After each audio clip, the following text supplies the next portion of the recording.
C'est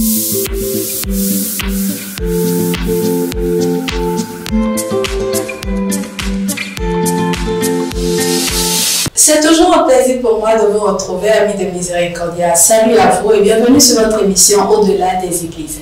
Aujourd'hui, nous vous emmenons à la découverte d'un prêtre de l'Église catholique qui vous parlera de son parcours dans le ministère, de son histoire et également de certaines difficultés rencontrées durant sa mission pastorale. Bonjour mon père. Bonjour. Veuillez vous présenter s'il vous plaît. Mon nom c'est Jean Dalmila. On m'appelle Jean João Dalmila parce que João c'est encore Jean. D'accord. En portugais quoi. C'est João. D'accord. C'est ma grand-mère paternelle qui a voulu qu'on m'appelle plutôt João. Plutôt que Jean. Alors on m'a dit Jean. Et vous êtes prêtre de l'Église catholique. Bien sûr. Évidemment. Alors dites-nous, comment est-ce que vous avez eu la vocation de devenir prêtre? La vocation de prêtre. Ça vient de deux sources. D'abord de l'école catholique Saint-Michel. D'abord chez les religieuses là-bas. La maternelle, je l'ai faite là-bas. Et puis, après, j'ai évolué jusqu'au CE2 ici. Alors, c'est pendant mon parcours de CE2 que mon papa a demandé son affectation sur Cotonou. Il était en service à Grand Popo en tant qu'enseignant. Quand il est venu à Cotonou en 1956, il nous a tous pris en charge. Mon père a eu la sagesse de tirer, de me laisser finir le CE2 ici avant de me faire entrer dans sa nouvelle école qu'on lui a affecté quoi, et qui est l'école régionale Béto Sud. La première c'est l'école. La deuxième source c'est familiale. Et mon papa avait l'habitude de rassembler la petite famille pour la prière du matin et du soir. Il fallait le matin se lever à 5 h, prier, faire la prière du matin. Et au coucher, vers 21 h par là, il me fait encore prier pour la prière du soir. Si bien que c'est lui-même qui conduisait la prière en ce moment-là. Mais quand j'ai commencé à grandir un peu, il m'a dit, je suis son aîné. Il m'a passé la main. Et c'est de là que je dirigeais la prière de la famille. Et j'étais heureux de le faire. Donc, vous voyez, cette des souches, pour avoir fait ici, je dirais que celui qui m'a inspiré le plus pour que je prononce ma vocation, pour que j'ai la vocation, c'est mon soeur Vincent. Vincent, père à son âme. D'accord. À l'âge de 13 ans, 14 ans, j'avais la vocation.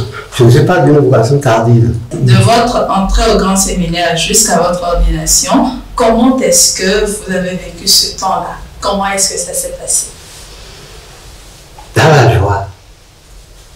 J'ai fait normalement la première année, la deuxième année, la troisième année, la quatrième année.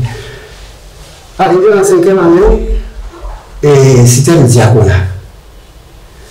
Je ne sais pas pourquoi ils m'ont retardé. Je n'ai fait que 2 mois de diaconat, et puis après, on se m'a dit qui m'ordonne.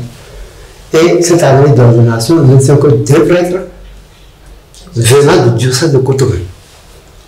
Père à son âme, d'abord il y a un homme, bienvenu Tcham, qui est décédé. Et donc, après l'ordination, vous êtes devenu prêtre Voilà. catholique. Et parlez-nous un peu maintenant de votre parcours dans le ministère. En tant que prêtre. En tant que prêtre. Oui. Voilà. Bon, j'ai commencé le début ici encore à Saint-Michel. Vraiment, j'ai fait les choses de telle sorte que chacun garde sa paroisse. Moi, j'ai gardé la paroisse qui est la mienne, qui est Saint-Michel, donc avec le père Adjanou. Et bienvenue, il est venu là. Il a gardé la paroisse de Vida là-bas. Il est resté là. Et après ça, on nous a envoyé aux études, nous deux ensemble. Ma soeur de Soudan a décidé que nous allions aux études en Côte d'Ivoire. Vous avez fait combien de temps sur la... Un an. Ah, sur la paroisse Saint-Michel. Un an, quelques mois. D'accord. Et après, on vous a envoyé aux études. Oui, en Côte d'Ivoire, et nous sommes venus un an après. on m'a envoyé de Saint-Michel d'abord à Ouida. C'est moi qui ai accueilli le père Raymond Douma, qui était le curé de là. Celui qui a travaillé pour que Rome donne son accord pour que l'église de Ouida, l'église principale, cathédrale, on l'appelait cathédrale. C'est lui qui a travaillé pour que cette cathédrale s'appelle désormais basilique. Basilique mineure de Ouida. J'étais là en ce moment, j'ai vu comment ça s'est passé, comment il a réflexionné l'église, j'ai assisté à tout ça. Donc, j'ai fait pendant 3 mois. Entre-temps, mon soeur a dit parce que c'était les deux, mon soeur était son coadjuteur. Vous voyez? Mais mon soeur a dit qui était le principal, il m'a demandé d'aller désormais te servir la paroisse bon pasteur de Cotonou. Ils ont réfléchi, ils ont dit, bon, ils vont m'envoyer maintenant en campagne. C'est de là où je suis parti pour le territoire du Tafo. Je suis resté là-bas à Kwebo pour apprendre comment, comme mon soeur l'a dit, pour apprendre comment on travaille, le prêtre peut travailler dans un village. Quand j'ai quitté Tafo, je suis venu à Sainte-Cécile. De Sainte-Cécile, on m'avait créé Baou. En 1996, après la mort de mon papa, qui a eu en 1996. Vous voyez, l'expérience que j'ai vécue en ce temps-là, ce n'était pas une expérience facile à vivre. Ce n'est pas facile à vivre.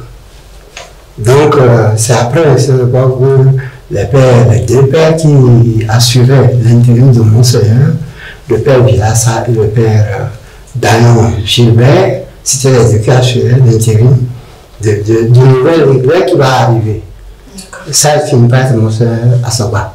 Mais j'ai attendu seulement 2 ans de son règne avant que je sollicite d'aller en France me faire soigner.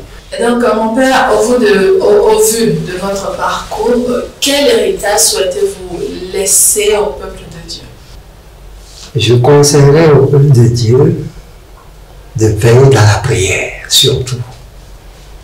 Ce n'est pas un héritage matériel, mais spirituel qui est très important. Avec la prière, on peut sortir de beaucoup d'épreuves. Merci. Je vous dis merci. Merci d'avoir été de passage sur le plateau de Au-delà des Églises. À moi, tout le plaisir d'être avec vous. Merci à Miséricordia Audiovisuel Service. Et bien, ce sera tout pour ce numéro de Au-delà des Églises que nous vous remercions d'avoir suivi. Si vous souhaitez participer à cette émission, appelez le numéro 91 21 34 34. Restez fidèles à nos programmes et prenez le rendez-vous le jeudi prochain pour un nouveau numéro de Au-delà.